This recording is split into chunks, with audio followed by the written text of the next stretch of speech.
Hi everybody, this is Jeanette, and today I'm going to go over just some basic sponging techniques, and I hope you learn something new today. So what I'm going to do is show you how we did the technique around the heart here and how I did the heart. There's two tones of color here, and how we started. You could do it two ways.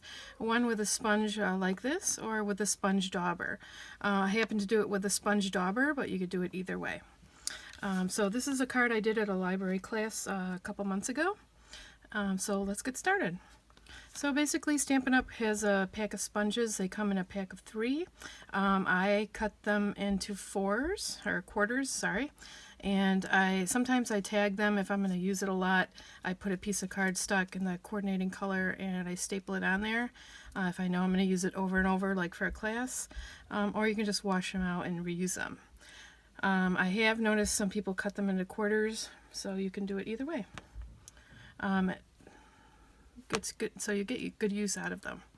And then these come in a pack of 4, I believe.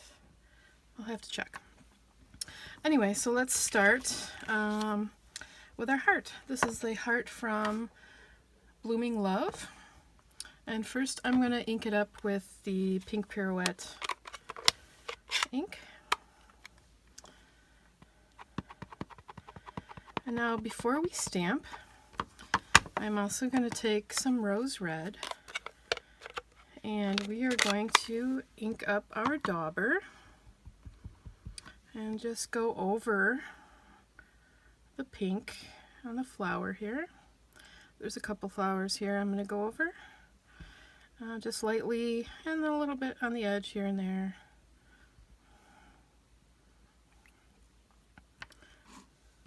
And because it is photopolymer, we need a little cushion because it doesn't have any cushion of its own.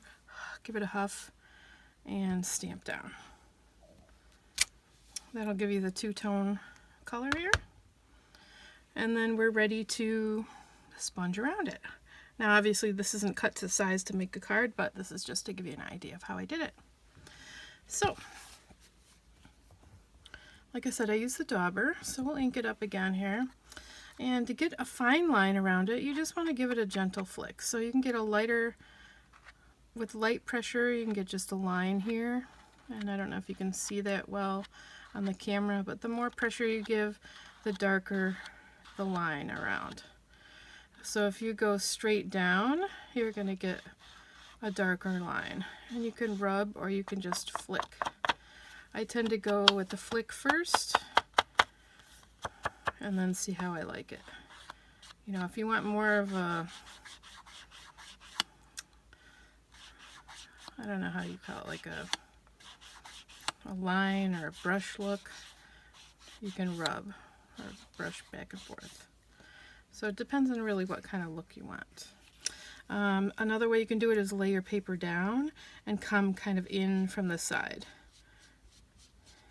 If you pounce down, you're going to just get a circle.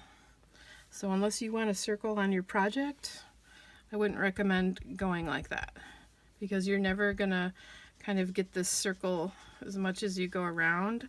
You're just going to make it darker and darker, and you might still see that circle there.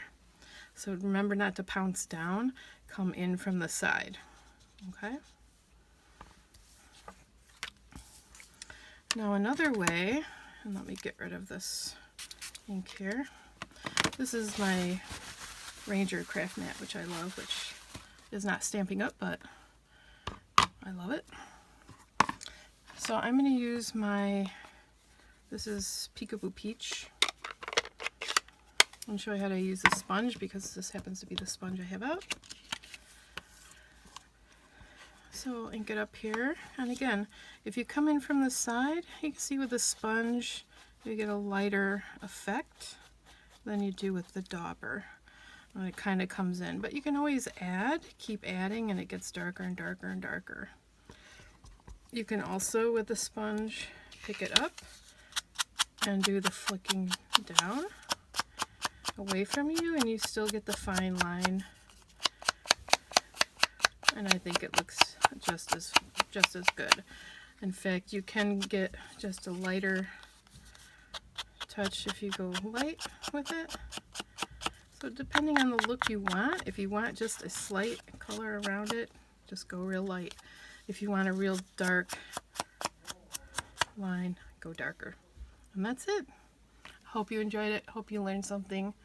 If you have any comments or questions, give me a buzz. Thanks. Bye.